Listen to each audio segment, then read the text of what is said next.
1970 کی دہائی میں امریکہ ایک خاموش تباہی کی لپیٹ میں آ چکا تھا۔ نوجوان تیزی سے ہیروئن کی لت میں ڈوب رہے تھے، کئی گرانے بکھر رہے تھے اور قانون نافذ کرنے والے ادارے یہی سمجھنے میں ناکام تھے کہ آخر یہ زہر کہاں سے آ رہا ہے۔ لیکن اس پوری کہانی کا سب سے خطرناک پہلو یہ تھا کہ اس کی جڑیں نیو یارک کی گلیوں میں نہیں بلکہ سسیلی کے خاموش اور پتریلے قصبوں میں پیوست تھی۔ یہی وہ وقت تھا جب سسیلین مافیا نے جرم کی دنیا میں ایک ایسا نظام قائم کیا جس نے منشیات کی تجارت کو ایک نئی شکل دے دی۔ بعد میں یہی خفیہ نیٹ ورک پیزا کنیکشن کے نام سے پوری دنیا میں بدنام ہوا۔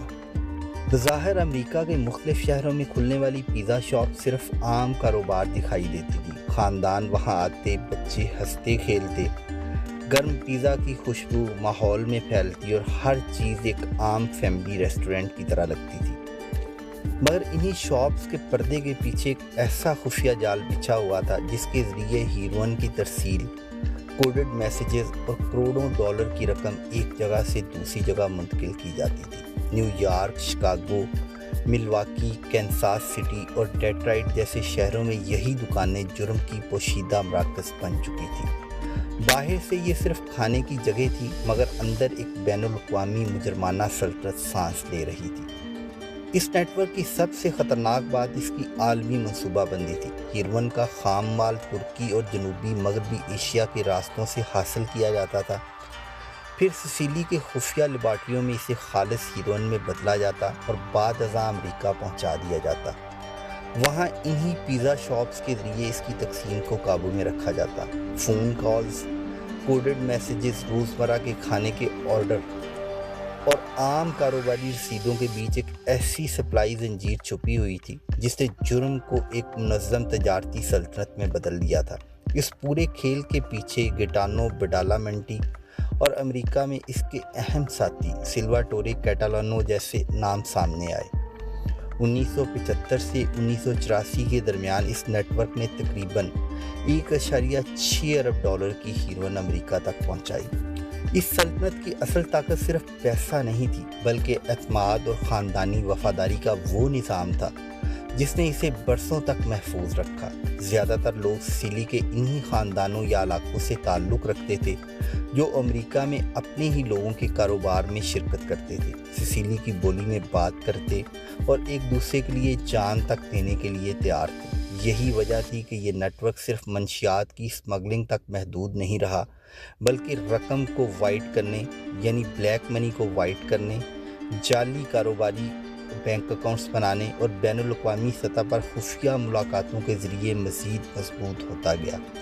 اسپین، اٹلی اور سوئٹزرلینڈ میں ہونے والی ملاقاتیں، خفیہ بینک اکاؤنٹس اور عام پیزا آرڈرز کے اندر چھپے اشارے اس پورے نظام کو ایک جاسوسی نیٹ ورک جیسا بنا دیتے تھے۔ یہاں ایک اور خطرناک پہلو بھی تھا۔ پیزا شاپس کو صرف منشیات پہنچانے کے لیے استعمال نہیں کیا جاتا تھا بلکہ انہی کاروباروں کے روزانہ کے منافع میں منشیات کی رقم کو اس طرح شامل کیا جاتا کہ وہ عام آمدنی محسوس ہو، یعنی کیش رجسٹر میں آنے والا ہر نوٹ صرف کھانے کی قیمت نہیں ہوتا تھا، اس میں ہیروئن کی تجارت کا پیسہ بھی شامل ہوتا تھا۔